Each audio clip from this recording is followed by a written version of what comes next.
A new psychological study was released this week by goldsmiths at the University of London. And the lead researcher here, a woman by the name of Catherine Claire Higgins, who is, of course, a psychologist, she looked at what is happening over here in the United States with Donald Trump, with his MAGA supporters, and, of course, just in general with the Republican Party. And she identified, of course, that Donald Trump loves to play the victim. He definitely has this persecution complex, this victimhood complex. Oh, woe is me. All the bad things happen to me. You should have sympathy for me because everybody's out to get this poor multi-billionaire who's had everything in life handed to him, who's always gotten everything he's ever wanted. But that victimhood complex works. His supporters buy into it. The Republican Party is bought into it. They do think this man who's gotten everything he's ever wanted, ever, is somehow being picked on by the world. So, knowing this, researcher psychologist Higgins coined a new term to explain how this works, not just with Trump, but with the rest of the MAGA movement. It's not victimhood, it's victimcould. Let me read you this. The title of the study is From Victimhood to Victimcould, Hypothetical Injury and the Criminalization of Donald Trump. The study delved into Trump's pattern of constantly messaging to his supporters that he was perpetually on the brink of harm, casting himself as a target of state overreach and moral persecution. Higgins claims victimcould in action is as follows. It is a rhetorical strategy that moves public attention away from current injustices and redirects it toward imagined futures. In doing so, far-right figures can appear vulnerable while simultaneously reinforcing policies that harm those who are actually marginalized. So, just to kind of explain that, basically, Trump is out there saying, they're coming after me, right? That's what he did during his trials, during the investigations, all of that, during the campaign. They're coming after me. Oh, we have to change the system so that it benefits me because they're coming after me. And the supporters say, oh, hell yeah. So let's change the system. Let's make it to where you can do these immigration raids. Because this guy's suffered so much, we got to give him everything he wants, basically, even though the real victims are the ones that Trump is now going after. It's kind of, it's not a bait and switch. It's more of like pulling the wool over your eyes. Like, oh no, everybody's out to get me, so I basically have to be a dictator and take away all your rights. And the MAGA people are like, yeah, that sounds normal. That sounds right and good. But anyway, it continues. She expanded upon the concept of victimcould to include the larger far-right political movement as a whole. She observed that the right wing leverages the mere possibility of future injury as a justification to inflict harm on marginalized populations like immigrants and transgender individuals. And she added that victimcould was difficult to counter as opponents constantly have to contend with shifting goalposts because of what may happen in an imagined future. So, we've seen this, right? We have to get rid of all the immigrants because they're going to kill you. Now, they're not going to kill you. They're not killing you now. Yes, some people have been killed, but not nearly as many as by homegrown crazy people. So, they tell you this immigrant's going to kill you, therefore we got to get them all out of the country. And the MAGA people say, yes, that is correct. And when you say, no, they're not going to kill you, they're going to be like, what about Molly Tibbetts?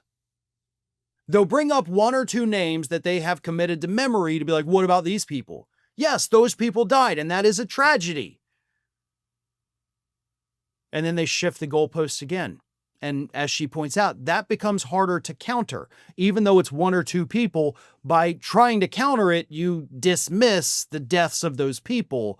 So it is this rhetorical linguistic trick that kind of prevents the other side from being able to effectively counter it without seeming like we've lost our soul.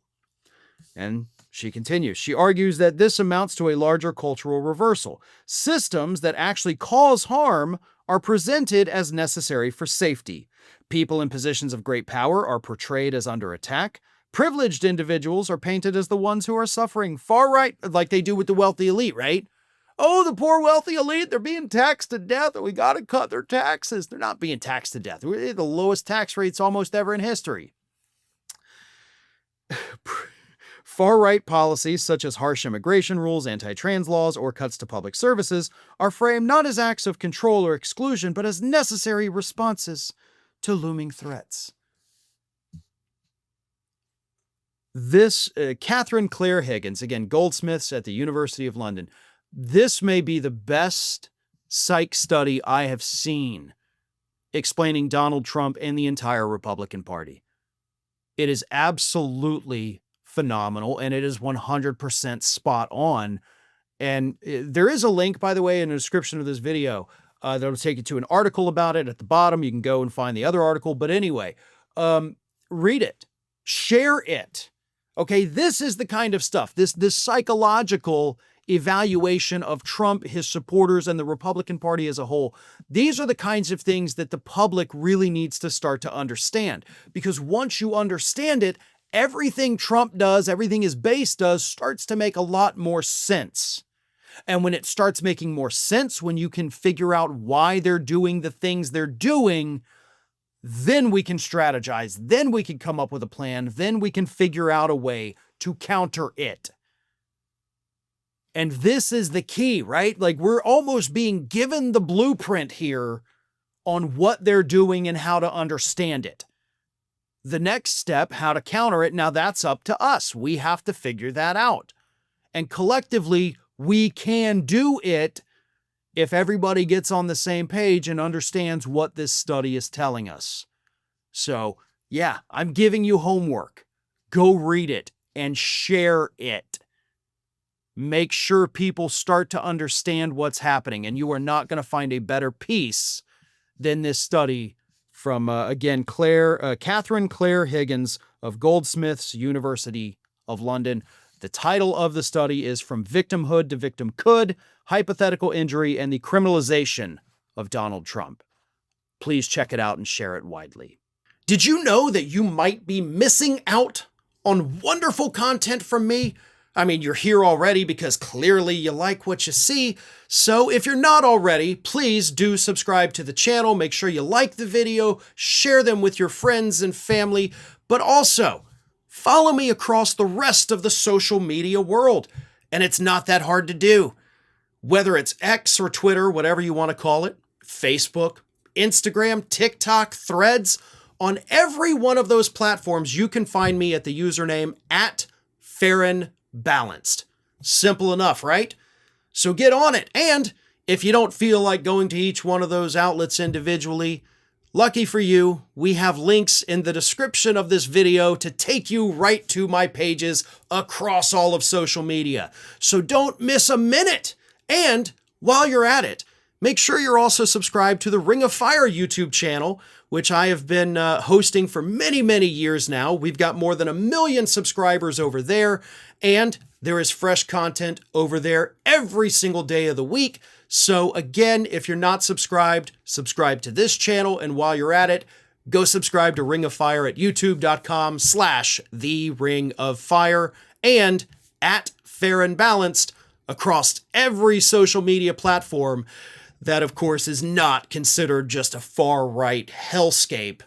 Well, maybe Twitter is, but that's a story for a different day.